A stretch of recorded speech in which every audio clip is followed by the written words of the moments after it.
Wealth, Yoga, Wine. Welcome to my podcast, Valerie Hale. Adversity.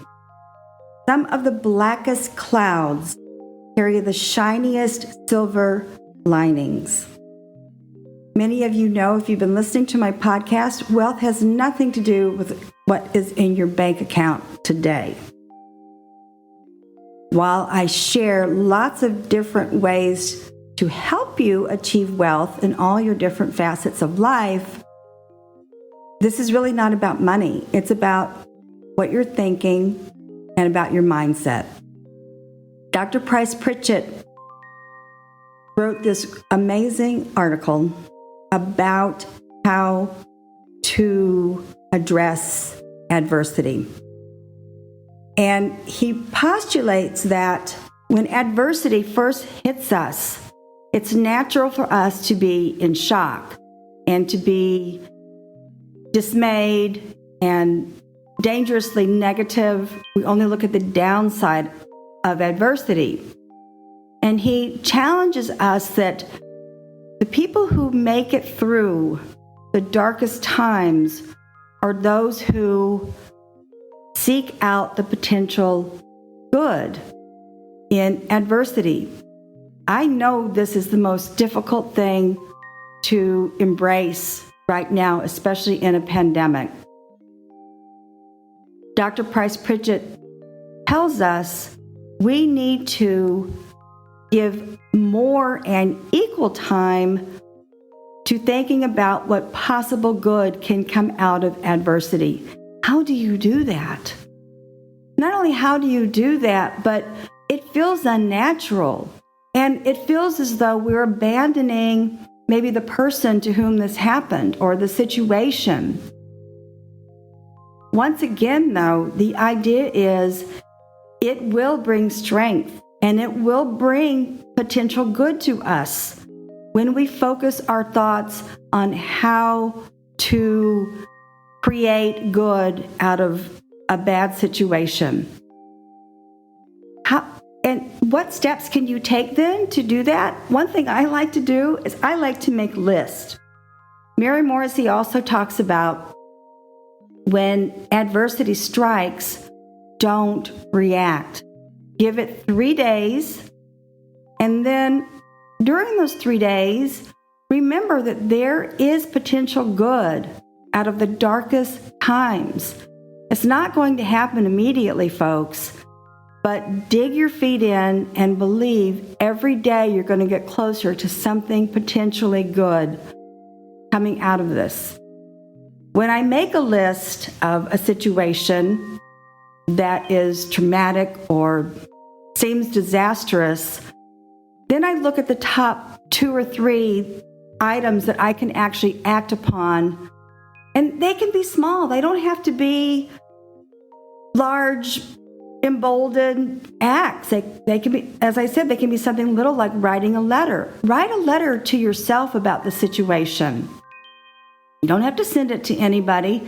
There's something very cathartic about writing in connection with your brain, especially if you can write about what would I love to come out of this situation. When you speak words such as that, what would I love? Your brain is already creating a much better scenario for you. Dr. Pritchett also talks about the fact that this does feel unnatural, and we are disciplining our mental capabilities to change this scenario. Therefore, be patient with yourself. Understand that looking for the potential good in adversity is simply going to take practice. And what I suggest, don't stay in the moment of the tragedy. Look for some kind of soothing music. I know this is going to sound goofy and woo-woo. Practice yoga or some kind of meditation. Go for your walks. Get out there in the environment and realize the world is much bigger than what's inside of us with the tragedy that we're dealing with. And think of this. Some of the most tragic situations, child trafficking, domestic violence, nonprofits have arisen to help us help these people who are in these traumatic situations. Again, out of the darkest times, the darkest clouds, we can have silver linings. Focus on that. Don't react, but respond within a few days to the situation. Kundalini Yoga. Hey, Mercury's in retrograde. Speaking of doing yoga, Mercury in retrograde can be a difficult time. And I know some of us are going to feel despondent and despair during these next few weeks. The way that the planets are aligned, I know this is woo-woo for some of you, the way the planets are aligned has an impact on our mental thoughts.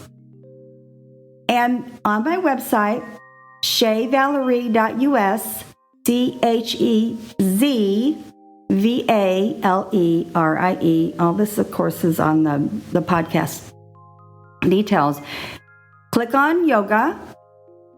Har Prakash is my virtual Kundalini Yoga teacher, and I can promise you she's doing classes for Mercury in retrograde. What happens is things slow down. They have a tendency to, it seems like they go backwards. You can't make progress in what you would really like to do. My suggestion for this time, while Mercury is in retrograde, just surf. Just coast. Don't try to go uphill because you're just going to go backwards. Look for little things that you know you can accomplish. Mercury in retrograde makes us feel a little depressed. Therefore, the other thing, as I mentioned before, play some music that's relaxing or fun, uplifting. Again, go outside. Nothing worse than staying inside all the time. Wine. I am seeing an uptick in articles and information about vegan wines. For those of you who don't know about veganism, it's absolutely people who want nothing to do with any kind of animal products. I'm a vegetarian, but I don't go down the vegan road. I'm a strong believer in what your body needs, and I use local honey to build my immunity system. Regardless, vegans think that they believe that they want nothing to do with any kind of an animal product, so they go beyond being a vegetarian, and really they won't eat honey and they won't have any kind of milk products. Wines that are claiming to be vegan are wines that use no kind of filtering with animal products. Historically, producers, winemakers would use the bladder of some animal, I think it's usually a goat, to filter their wines, or they use egg whites. However, there are thousands of producers who don't even filter their wines. Therefore, my suggestion to you is don't even worry about asking for a vegan wine. Ask instead when you're going to your geeky wine store, which I hope I have drilled into you now and not using the chain stores. They're going to know about unfiltered wines.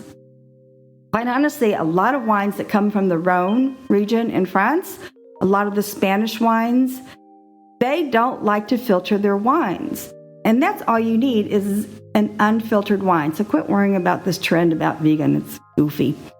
It's Valentine's Day almost. One of my favorite holidays. Valentine's Day and Halloween, I totally love.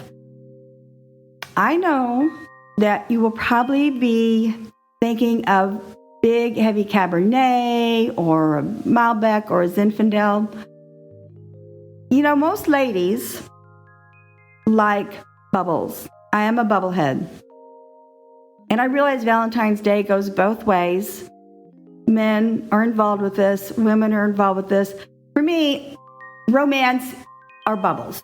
And I suggest you don't have to do Tattinger. You don't have to do Perrier-Jouet. You can certainly do a nice Prosecco. I love rosés. And they have beautiful sparkling wines that are in the rosé format now. Enjoy Valentine's Day. When the inn was open, I tried to do Valentine's month. It never worked. We did Valentine's week. Never worked either. If Valentine's Day was on the weekend, we did get a bonus. We always had 2 days reservation. Recap. The darkest clouds have the shiniest silver linings. Don't focus on the negative. Don't think dangerous thoughts.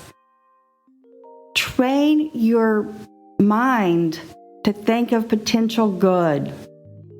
Yes, it takes mental work to do this. Yes, it feels unnatural.